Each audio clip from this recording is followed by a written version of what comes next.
Good morning everyone. This morning we have a couple of students in from MN330 doing their final year project on eco-branding, and we're going to be doing the ethics chapter next week, so it's going to get a head start on it. The guys here are going to give you all the information you need to know and link it to real life as well, so that you'll be able to get a good grasp on before we do it for the leaving cert. Okay? Hi, my name's Sean, this is Colin and Jack, and we're business students at MN330 University, and we're going to take today's class. We're going to take today's class on the topic of eco-branding. So eco-branding is simply the green transformation of brands. We're going to look at our learning objectives for today. So the first learning objective is to be able to define the term eco-branding and gain knowledge of the role of eco-branding in the fight against global warming and why it's important to address these issues. Second learning objective is what is eco-friendly user interface for smartphones and the benefits of it. Our third learning objective is how eco-branding creates sustainability in food production and consumption practices. Our final learning objective is the ability to recognise brands that have undergone an eco-branding transformation. One major concern for our planet in today's world is the problem of climate change and global warming. So we're going to look at a couple of issues associated with eco-branding and the environment. So, as we see here today, with the current population and fast-growing economic development, our planet is experiencing unprecedented warming as a result of constant reliance on fossil fuels. This is where eco-branding can come into practice. Eco-branding can use a strategy by firms to reduce their carbon footprint. An example of a company that could use an eco-branding strategy is Starbucks. This image on my right here is their original brand image, and this image on the left is an eco-branded image using less than 38% ink.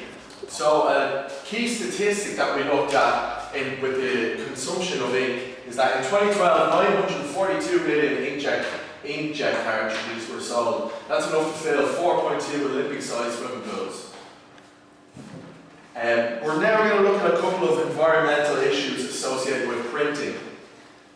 A few of these issues include toner consumption, indoor pollution, and paper consumption. Toner is a form of powder mixture that is used in cartridges, in laser printers and photocopiers. So toner powder is comprised of wax, plastic and iron oxide. Each of these ingredients can contain some amount of volatile organic compounds. So these volatile organic compounds are air pollutants and contribute to climate change. Greenhouse gas emissions from manufacturing a single mono toner cartridge have been calculated to approximately 4.8 kilograms of CO2 per cartridge. Even when using remanufactured cartridges, emissions are estimated around 2.4 kilograms of CO2. So despite remanufacturing and using the same cartridge, it's still emitting a lot of CO2. Another environmental issue associated with printing is indoor pollution. Office printers have a major negative impact on air quality with a rise in concentration of ozone and volatile organic compounds. These compounds and particles have both short and long-term impacts on human health, ranging from simple discomfort, fatigue and irritation to higher mortality rates due to respiratory and cardiovascular disease. One final environmental issue associated with printing is paper consumption. The usage of paper for branding requires cutting down millions of trees every year. It takes 12 to 24 trees to manufacture 1 ton of paper, resulting in an average of 18 trees cut down for every 10 employees per year. Okay, so really quickly class, we're going to look at one company who have capitalised on using eco-branding to create an earth-friendly marketplace. This company is Vayopolis. They're a multi-vendor shopping community who combine with retailers around to produce ethical products from eco-brands. Now we're going to show you a real quick video on Vayopolis. Meet Joe. He used to spend hours carefully shopping, searching websites, stores, the high street and online. Everything from fashion, food and drink, toiletries, you name it. But always making sure products were plant-based and free from nasty ingredients. To look good and feel great. They existed, they were just hard to find. And many other people were searching too. If only everything could be in one place for you to make the right choices, discover quality products, and find exactly what you're looking for.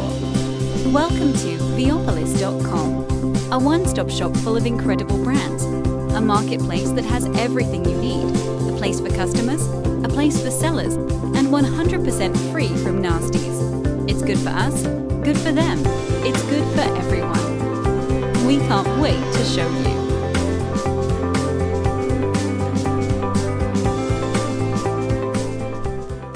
So next we're going to look at eco-branding with relation to smartphones, which I know we can all relate to. Leading phone manufacturers use eco-branding in ways to reduce battery consumption, and therefore you don't need to change your phone as much. This is something we can all relate to, as a long battery life in our phone is very important. Manufacturers achieve this by changing the colours of the lock screens, such as using black, which is a low power consumer, compared to green or yellow. Below is a chart of the colours and their power consumption, with black ranging to white.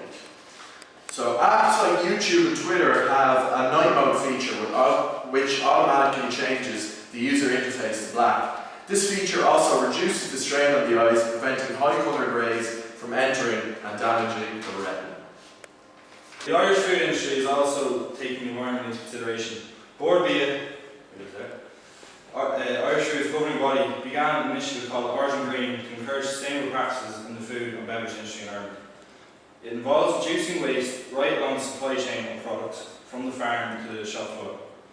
Packaging is a major factor with this initiative, as the amount of plastic and ink used for packaging is reduced significantly, lowering the carbon footprint of the food industry in Ireland. So here's a short video explaining what Origin Green is. What is Origin Green all about?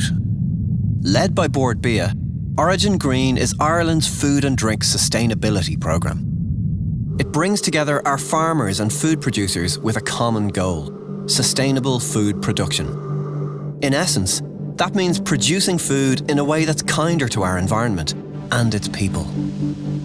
What this entails is setting and achieving measurable sustainability targets that respect the environment and serve local communities more effectively, as well as supporting the long-term viability of the industry itself. For farmers, Origin Green is about managing farms responsibly. Farms are inspected every 18 months. Factors measured include traceability, animal health and welfare, and also greenhouse gas emissions, biodiversity, energy efficiency, soil management, and water conservation.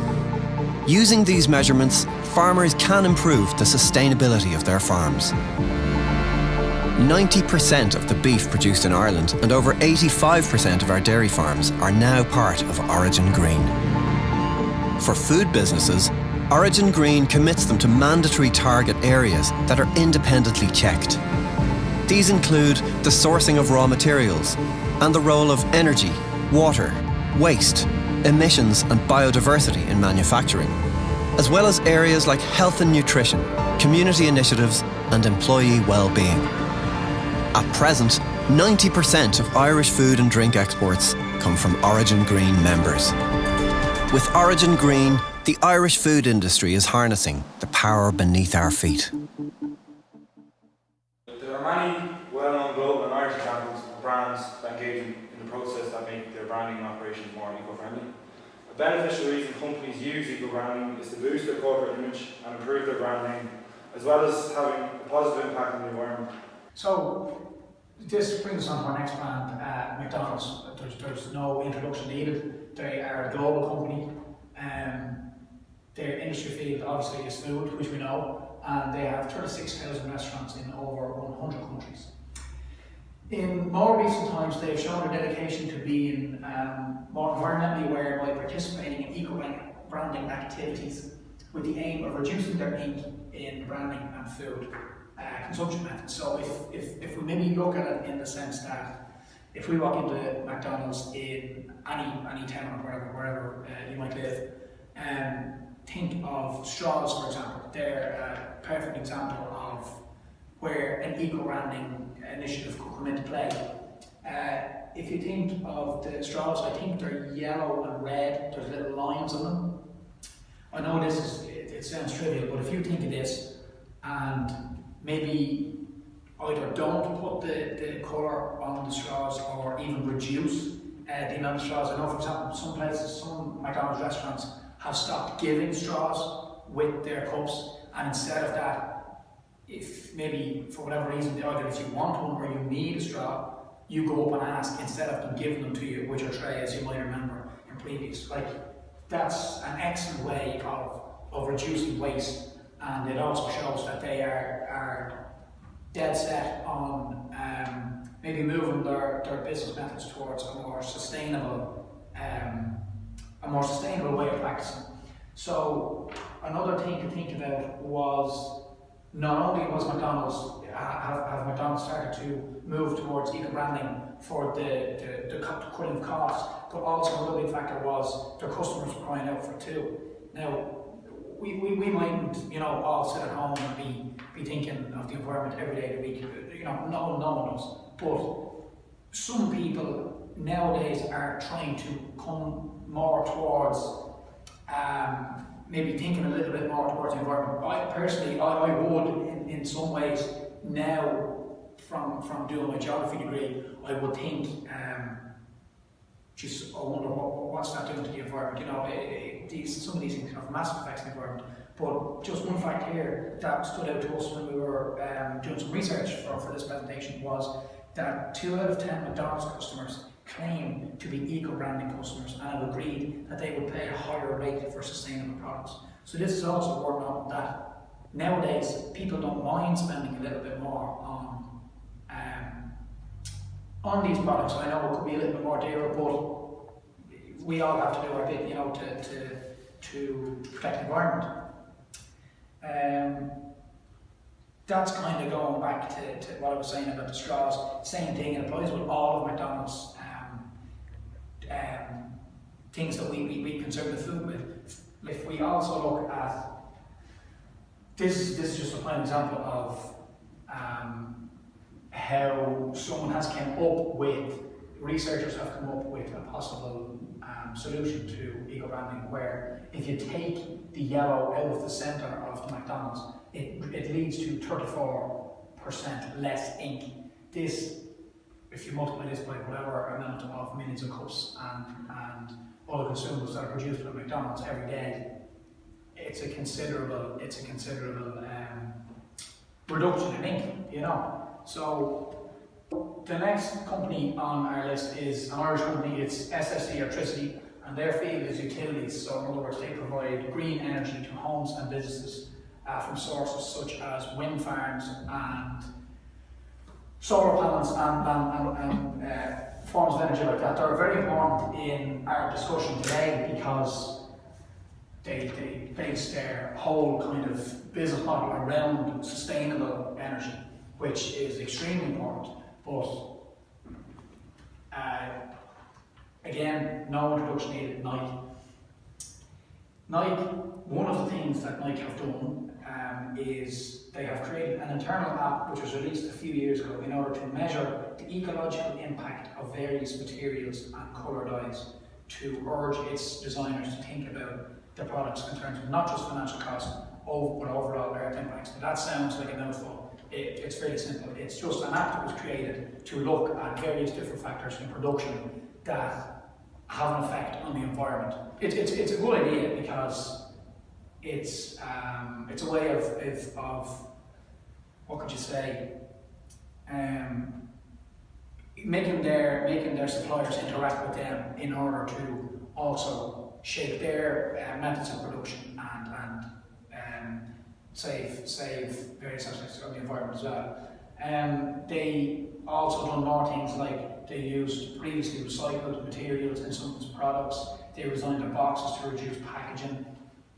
Most of these firms do the same thing in relation to eco, in terms of trying to make their practices more sustainable. But it's the actual method of eco-branding that stood out to us, because it's something very small, but yet can have a massive impact, So this is, before we get into my next topic, this is a video on the importance of recycling. we all know we've been doing it since primary school and all the little, the little geography books that we had. So just take a few minutes maybe to have a look at this. It's only short. Once again, it's interesting.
The next topic that we're going to skim through is landfills.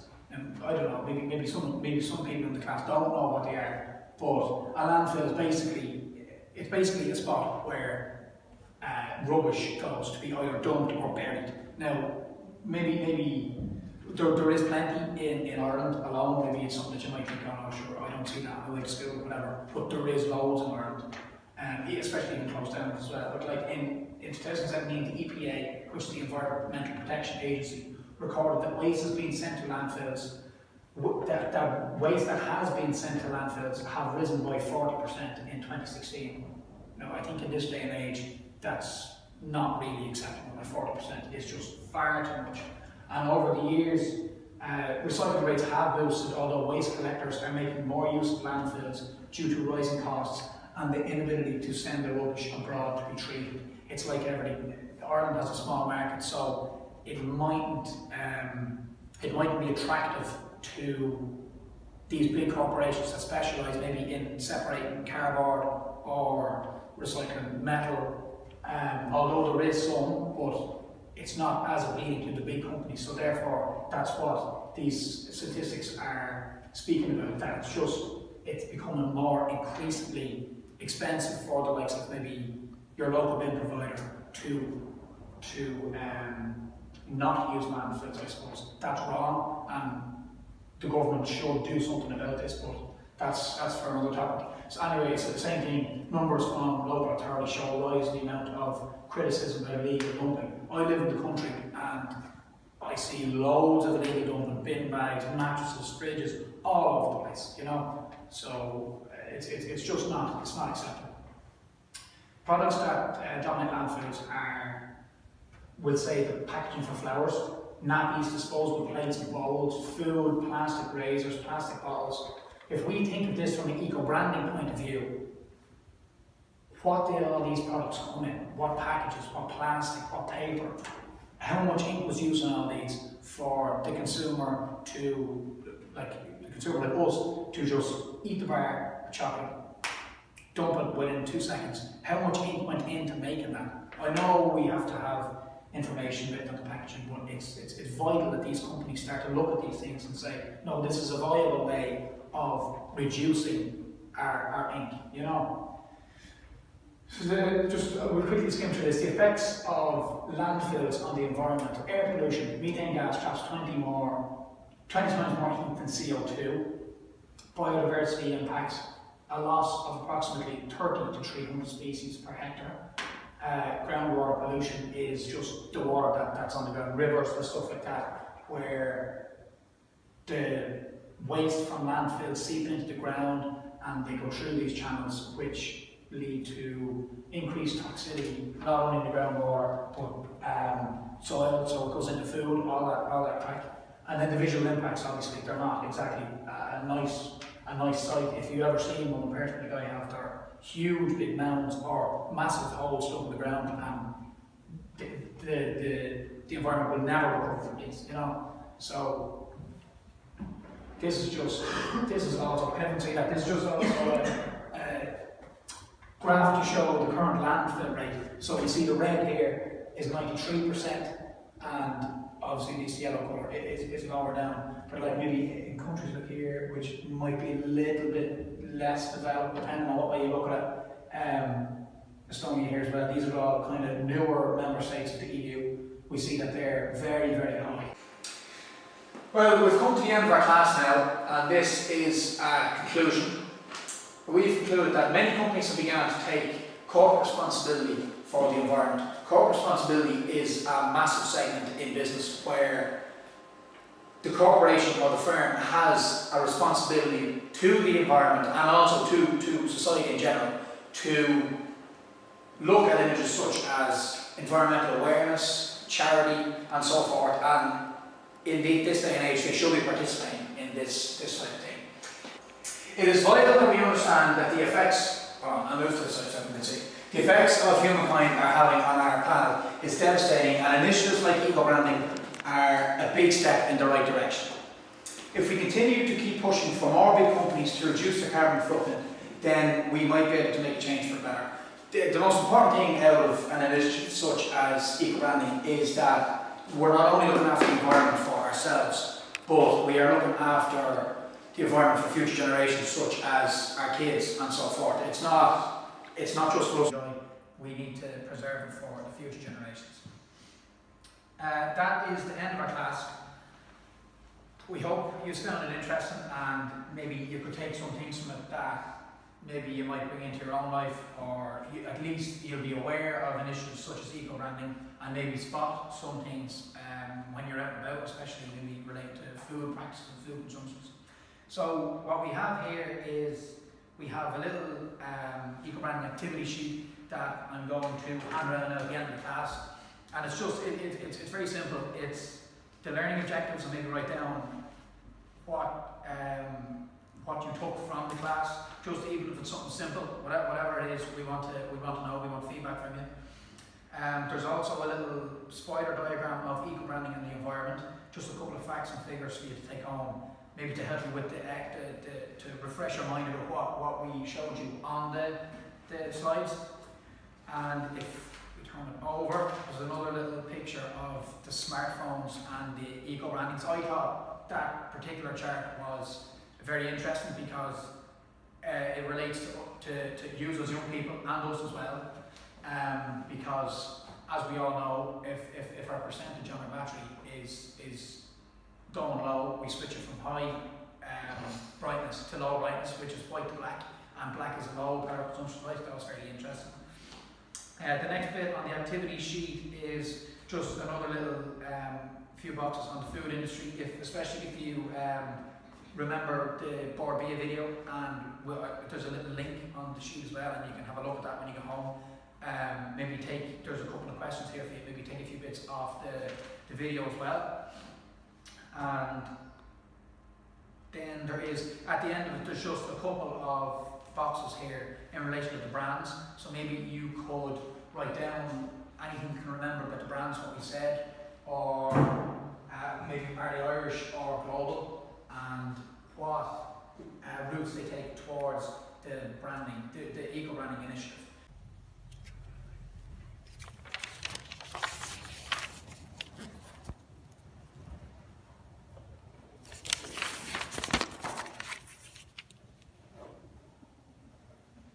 So thanks very much for your time on behalf of all of us, and we will ask our teacher to collect these sheets maybe tomorrow or the next day. There's no panic, we know you have loads at home, so, and then this will be just great for our feedback for our college on what we're doing. Thanks again, and if you have any questions in relation to college or anything, make sure to come up at the end of class. Thank you.